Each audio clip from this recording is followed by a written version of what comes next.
estamos con el ex viceministro de Educación para hablar sobre Juan Luis Garurevich, se me pegó el nombre de tu tío, José Luis Garurevich, para hablar de esta toma de la SUNEDU y cómo hasta el momento nadie ha dicho nada sobre lo que podría pasar con los jóvenes estudiantes que están en las universidades en este momento y que cuando egresen y puedan salir o quieran salir becados, van a ser estafados.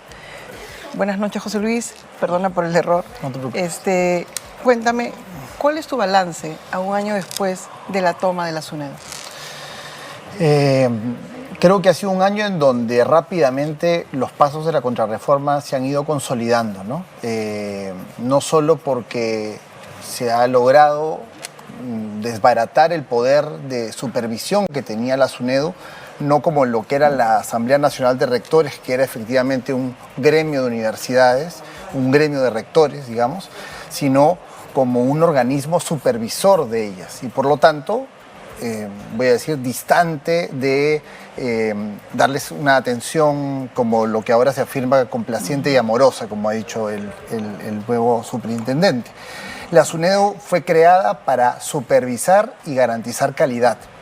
Para hacer eso tienes que tomar distancia de las universidades, mirarlas de afuera para que sea un hecho objetivo. Este año ha sido el año en donde las universidades mismas han tomado los asientos del Consejo Directivo de su propia superintendencia, ¿no? Entonces, la ciudadanía tiene que saber que esos pasos ahora están más consolidados que nunca.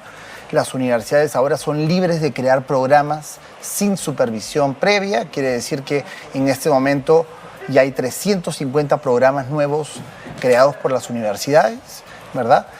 Se promete una supervisión posterior, pero es una supervisión pues perversa, porque yo como estudiante me matriculo en un programa y quizás al año, 2 años, la SUNEDU va y se da cuenta que no hay criterios de calidad, y entonces ¿cómo queda mi inversión, ¿verdad?, en educación? O sea, la estafa se legitima, ¿no?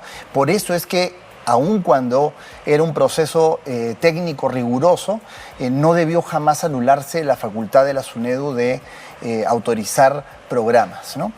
Y la amenaza que siempre está ahí, digamos, muy explícita, de quitarle la atribución a la SUNEDU de seguir licenciando las universidades, que las universidades solo tengan que licenciarse una vez. Esa es la amenaza que se nos viene, la amenaza que está siendo siempre puesta sobre la mesa, y ahora, mientras hablamos, la SUNEDU está elaborando un nuevo organigrama, una nueva organización, ¿verdad?, donde al parecer se van a eliminar, o vamos a decir, vamos a disminuir las facultades de licenciamiento de la SUNEDU, ¿no? El Sindicato de Trabajadores de SUNEDU ya lo ha hecho saber, ha mandado cartas al MEF, a PCM, a preguntar por qué es que PCM no va a dar una opinión previa al ROF, al organigrama de la SUNEDU, y eso nos pone ahora en un nuevo escenario, porque si esa organización se aprueba sin que nadie dé visto bueno, ni el MEF ni PCM, quiere decir que ahí es donde pueden terminar de consolidar el debilitamiento de la SUNEDU, como creo que lo que está pasando, ¿no? Lo que se dice, lo que el organigrama que hemos podido acceder, digamos, todavía en forma de borrador, es que ya no habría dirección de licenciamiento siquiera en el nuevo organigrama, ¿no? Para usted, ¿la reforma universitaria se terminó con esta toma de la SUNEDU el año pasado? Se terminó, digamos, yo creo que en un momento se paralizó, pero yo creo que ahora ya todos los candados que se habían colocado a nivel de las leyes han sido desbaratados, ¿no?, por los mismos que las habían colocado, que era el propio Congreso. La contrarreforma es un hecho, no es una opinión. Lo que está sucediendo actualmente es que ya no tenemos manera de garantizarle a las familias que la inversión que hagan sobre las universidades y sus carreras va a tener una defensa de la calidad. No hay manera de asegurar eso. Incluso porque las universidades que tienen licencia denegada tienen incluso una posibilidad de volver. Hay proyectos de ley en este momento para que les permitan nuevamente a algunas universidades regresar. Y si tú te vas a las páginas web de esas universidades, a las peruanas, por ejemplo, tú vas a encontrar que la universidad ya está publicitando su retorno. Incluso tú vas a ver en las redes de la Universidad a las Peruanas, dice la nueva UAP. Vengan, matricúlense, ¿no? Entonces hay la legitimización, digamos, de la contrarreforma es evidente. Otra de las cosas que también estás hablando es de la licencia de una sola vez. ¿Puedes explicar a la gente qué significa la licencia de una sola vez? Sí, en la ley universitaria se dispuso que el licenciamiento, es decir, la autorización de funcionamiento de una universidad, es decir, el piso mínimo, era un acto administrativo que tú tenías que postular a la SUNEDU, pero que tenías que renovar cada 6 años, más o menos. ¿Por qué se renueva?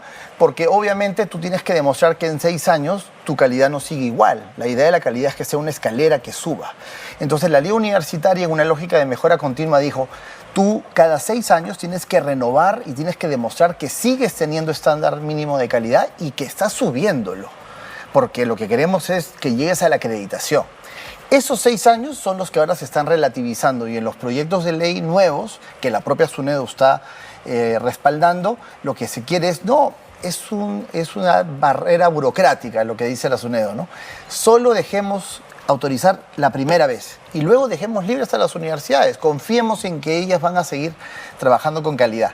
Ese es el riesgo al saber que, por ejemplo, para que la ciudadanía lo sepa, uno de los estándares, por ejemplo, es que tú tienes que tener el 25% de tu personal docente contratado a tiempo completo, ¿no? Quiere decir que si me autorizan una sola vez, yo nunca más voy a tener que probar que tengo el 25% de mi personal docente contratado. Y yo voy a poder seguir contratando por tiempos, por horas, ¿verdad? Y voy a poder reducir las remuneraciones. Todos esos son estándares de calidad que quedan sin supervisión, ¿no? Otro de los estándares que no están siendo supervisados es el tema del dinero. Según la ley, ellos tienen que, todo el dinero que reciben, tiene que regresar a la universidad, a los profesores, a la investigación. Sí. Y allí creo que, digamos, estaba el gran problema, donde estaban sufriendo todos los que estaban contra la reforma universitaria, ¿no es cierto? Eso, digamos, es grosero, es grotesco ver todo lo que han hecho ahorita presentando a Paolo Guerrero, y todo tiene un sueldo de más de $100.000 mensual, un avión privado a su disposición, y un líder del partido político y además fundador de César Vallejo, con alumnos, o sea, con gente que con mucha publicidad para que se inscriban a la César Vallejo. Entonces, el espectáculo es grotesco, pero te muestra por qué querían tomar la SUNEDU. De acuerdo, de acuerdo. La transparencia, digamos, en las finanzas de las universidades públicas o privadas es importante, porque la educación, aun cuando sea un servicio privado, es un bien público, es una de las dimensiones más importantes del desarrollo del país. Con lo cual, no es posible que una universidad invierta esos recursos en materias, en dimensiones que no estén afectando la calidad universitaria, que no tengan un retorno. En eso ya hay denuncias contra la César Vallejo, muchísimas, de uso de los recursos para otros fines, para cumpleaños, para viajes personales, ¿no? Mientras la SUNEDU siga debilitada, no va a haber ninguna supervisión que logre cooptar o digamos, detener esas malas prácticas, ¿no? Y creo que ahora, con estas decisiones que se están tomando sobre la organización de la SUNEDU, yo creo que ya es una consolidación. O sea, yo siento que esto ya es un capítulo que ellos están de alguna manera logrando exitosamente. Y por lo tanto, Paola, tenemos que ser más los que pensemos en cómo vamos a desandar esta contrarreforma, porque en algún momento esto va a terminar. Acá todos sufrimos, digamos, y a mí me da mucha pena, obviamente, porque esta es la gran estafa para los jóvenes. Pero claro, también los jóvenes tienen que saber que esto va a terminar y que esto lo vamos a desandar y que esto tenemos que lograr que haya fuerzas políticas nuevas en el Congreso que vuelvan a armar la reforma universitaria. O sea, esto no puede ser el final, digamos, del desarrollo del país. Y eso los mismos jóvenes tienen, los jóvenes universitarios, los maestros, tienen que levantar su voz para que esto tenga efectivamente una vuelta atrás, ¿no? O sea, digamos, tienes una dosis de optimismo. Tengo, hoy día estoy así. En este momento que realmente mucha gente no comparte, pero en esa lógica también lo que estás hablando es que al cambiar la reglamentación y consolidar la toma de la SUNEDU, tiene que hablar el gobierno. ¿Dónde está la ministra de Educación? ¿Por qué no dice nada de este tema? Yo lamento mucho, porque sí creo que hay que reconocer que los ministros, como autoridades del Estado, son los que defienden nuestros derechos. Yo siento que no tenemos ministra de Educación si es que no puede defender la educación de los jóvenes. Y la ministra no solo es la ministra de las niñas, de los niños, de los adolescentes, de la educación básica, es la ministra de Educación Superior, es la ministra del aseguramiento de la calidad. Entonces no podemos quedar en silencio frente a algo que un poder del Estado está intentando hacer sin que el Ejecutivo no dé una voz fuerte al respecto, ¿no? En eso recordemos que la ministra también está en un debe con respecto a la implementación del Viceministerio de Educación Superior. Ella ya debió haber creado esto, inclusive esta gestión desde hace 2 años, y no se ha creado la figura del viceministro. ¿Por qué no la crean? Porque esa figura sería la autoridad inmediata por encima de la SUNEDO. Y la SUNEDO debería ser un organismo especializado, pero quien dirige la política de educación superior debería ser ese viceministro que hoy no existe y no lo quieren crear. Claro, porque no quieren chocar con Chocano. Obvio. ¿No? Entonces tenemos a Esdras Medina, digamos, ahí de alfil para hacer toda esta medida. Y tenemos también, hace dos o tres días, han estado en el Congreso muchos organismos vinculados al sodalicio, digamos, pero otros organismos conservadores, pidiendo para que se reafirme que no se enseñe educación sexual integral, para que no haya el nombre del Ministerio de la Mujer, que se llame Ministerio de la Familia. Y digamos, esta ola conservadora que está en el Congreso tampoco recibe ninguna respuesta de parte del gobierno. Entonces, allí, digamos, ¿hay ciudadanos organizados para ver algo sobre ese tema? Deberían haberlos, por supuesto, Promsex y hay otras organizaciones de la sociedad civil que están intentando, entiendo, dar la batalla frente a esos cada vez más grupos conservadores, que en realidad, creo yo, el diálogo entre el conservadurismo y el progresismo debería darse en la deliberación pública. Yo creo que es sano, yo creo que es importante hablar de educación sexual y de cómo hacer una gradualidad, digamos, en la educación con los chicos y con los adolescentes, pero también hay que recordar que la educación sexual integral es una política de Estado, es una política que está en nuestro currículo nacional, que está en el proyecto educativo nacional, no es una medida de hoy, de hace 5 años, ¿no? La fuerza de la sociedad civil sí está más debilitada que nunca. Yo no escucho al Consejo Nacional de Educación pronunciarse como era antes, digamos, frente a este tipo de ataques. El Ministerio de Educación tampoco está, digamos, levantando su voz sobre estas amenazas, sabiendo que los materiales y los textos ya están llegando a las escuelas y que no esperemos a que suceda lo que sucedió, tú recordarás, hace unos años, cuando empezaron a pedir que tacharan palabras o frases de los textos con un plumón negro, para digamos, imaginar el escenario, digamos, de medioevo al que podríamos llegar. Entonces, estamos a 14 días del inicio del año escolar. Hoy más que nunca, creo yo, necesitamos que la ministra, que el ministerio salga a defender qué significa la fiesta de la educación para el país y con ello la libertad de los chicos a aprender de todo, ¿no? Con el cuidado que se merece, pero a aprender, no a temerle al aprendizaje. Y creo que esos grupos conservadores en el Congreso necesitan que haya también voces políticas que los enfrenten ahí, en el fuero del Congreso igualmente, ¿no? Se empieza en 2 semanas, menos de 2 semanas, las clases escolares, y una de las cosas que, digamos, aparte del tema de la infraestructura, es el tema de los profesores, ¿no es cierto? Los profesores todavía no han llegado a la zona, no han recibido ni siquiera a dónde tienen que ir, y es un año más en el cual solo vamos a hacer una lista de cosas que no se han hecho. Otra vez, 2024, ¿por qué? Otra vez, la presentación de la ministra en el Congreso, que fue bastante detallada, dio luces de que sí vamos a llegar. Yo espero que esto se cumpla según el programa que ella mostró en ese momento, pero sigue siendo un año más, como tú dices, donde no hay un sentido de movilización mayor, ¿no? Un sentido, digamos, donde tú veas a la comunidad, a las familias, a los gobiernos locales pensando cómo hacer para recibir a los niños el primer día de clase. Sigue siendo un año más, efectivamente, porque tenemos una agenda donde nos preocupamos de Paolo Guerrero más que de si los chicos están llegando a clase o no. Y eso da cuenta del lugar que tiene la educación en la agenda pública y por lo tanto en la agenda política, ¿no? Sí creo que eso ha perdido todo volumen y es un ejecutivo que lamentablemente no le está dando ni la preponderancia de la educación ni la defensa frente a estos ataques como son los ataques a la SUNEDO.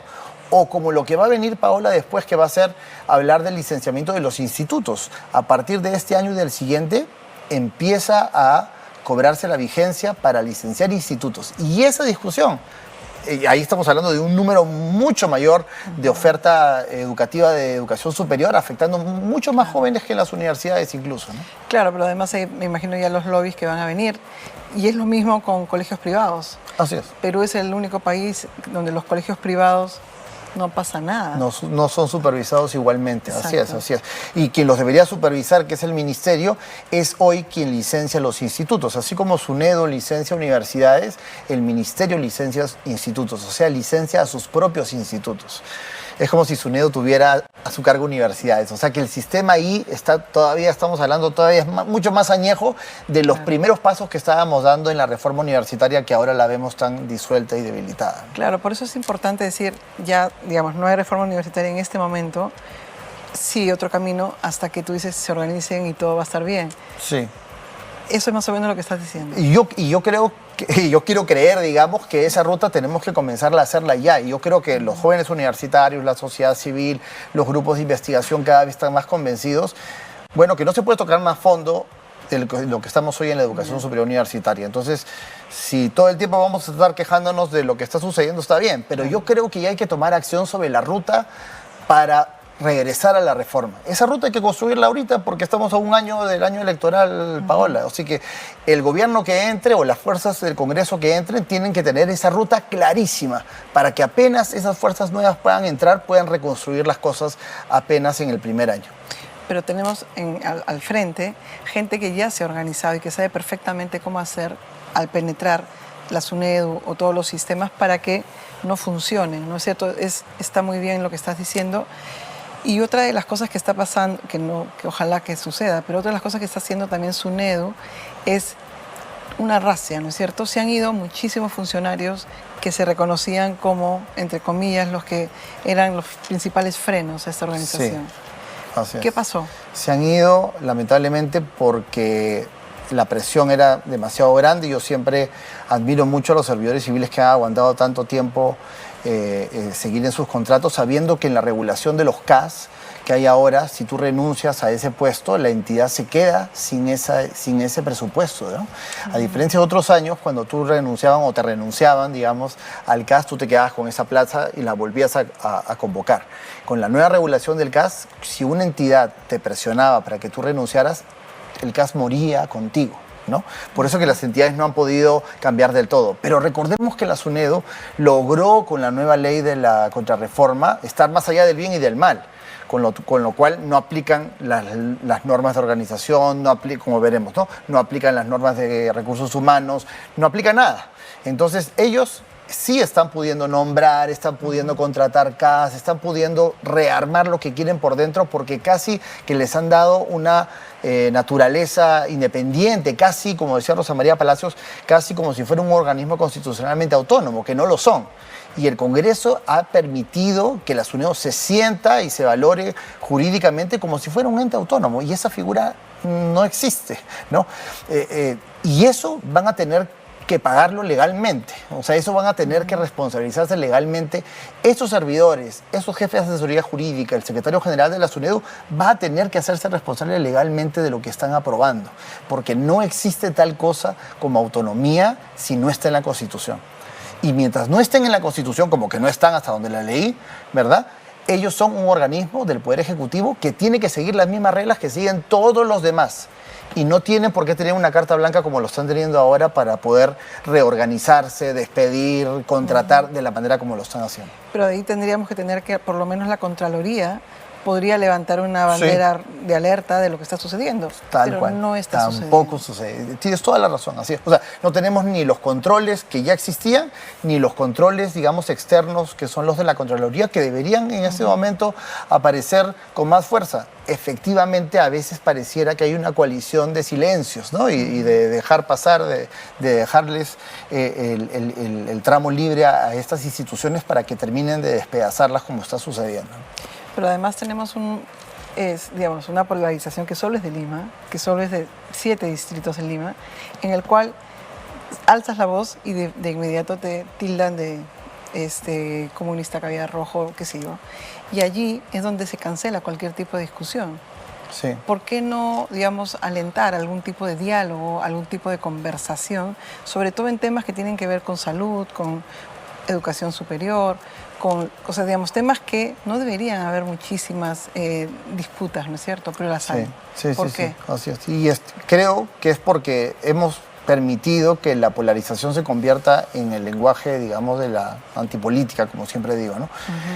Y no hemos sido capaces de promover diálogos sin polarizaciones, sin radicalismos, sin hablar de estas derechas extremas o de las izquierdas extremas y de los que caen al medio terminando siendo centristas o tibios o caviares, ¿no? Entonces no hay manera de escapar a una categoría, lamentablemente, ni en el diálogo cotidiano que uno tiene con su amigo, con la familia, ni en el diálogo político más grande, ¿no?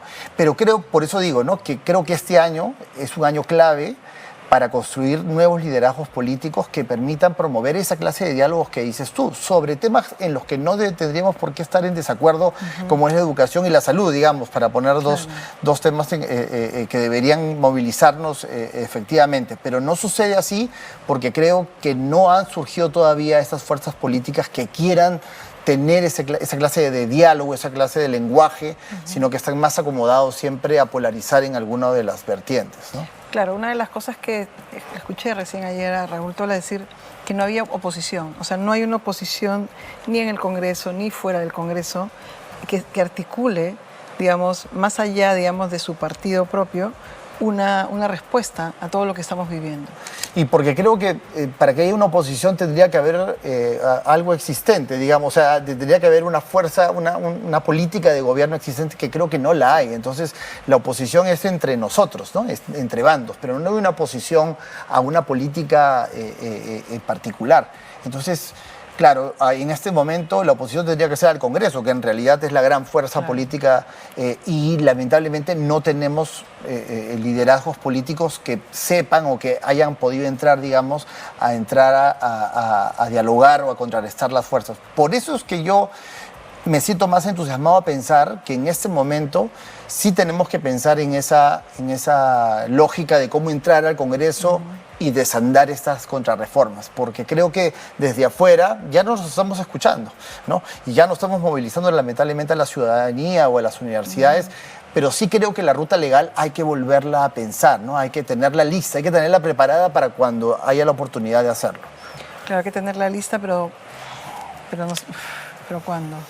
Y por último, ¿qué pensarías tú ahorita de lo que se está moviendo contra, digamos, ya con el tema ya del lenguaje? No estamos hablando de o cerrar el Ministerio de la Mujer, ponerle otro nombre, o dejar de lado lo que has dicho que ya es una política aprobada, que es la educación sexual integral, usando el miedo, que yo creo que es lo que ha funcionado en estos últimos 2 años. ¿Cómo contrarrestar esa ola de miedo? Otra vez, creo, uno, con mucha empatía, ¿no? Porque las familias a las que estos mensajes de miedo, de terror llegan, tienen miedos válidos. Porque estos grupos antiderechos, vamos a llamarlos así, saben utilizar el miedo sobre los temores que uno tiene de sus estereotipos, digamos, de sus formas de crianza más tradicionales. Y creo que hay que dialogar con estas familias para poder pasar, digamos, el aprendizaje de la importancia de la educación sexual, del enfoque de género, de la libertad para una vida digna para sus hijos. Entonces, creo, Paola, que por mucho tiempo los grupos antiderechos han tomado mucho posicionamiento, no solo acá en el Perú, en Latinoamérica, porque las fuerzas que están más ligadas al progresismo o a los derechos no combaten con el mismo lenguaje que ellos, ¿no? Ellos saben sembrar el miedo. Y creo que los grupos que son más pro derechos están formados, digamos, para la deliberación. Y hay que empezar a jugar con las armas también que ellos colocan, no contra las familias, hay que desnudar sus verdaderos intereses. Entonces sí creo que también hay que empezar a jugar en el diálogo con más franqueza, hay que hablar con más firmeza sobre cuáles son los intereses, los objetivos de estos grupos, qué buscan, por qué te quieren inocular miedo. Sí creo que hay que hacerlo así, porque utilizamos a veces el lenguaje muy técnico y no llegamos a la gente. Y ellos llegan a la gente porque saben sembrar los terrores ahí donde tú tienes tus recuerdos, tus formas de crianza más tradicionales. Entonces, sí creo que hay que ir aprendiendo de esos grupos antiderechos cómo lo hacen para tener una mejor disputa en el diálogo, ¿no? El ex viceministro de Educación, José Luis Gargurevich, estuvo en Nativa Fondo.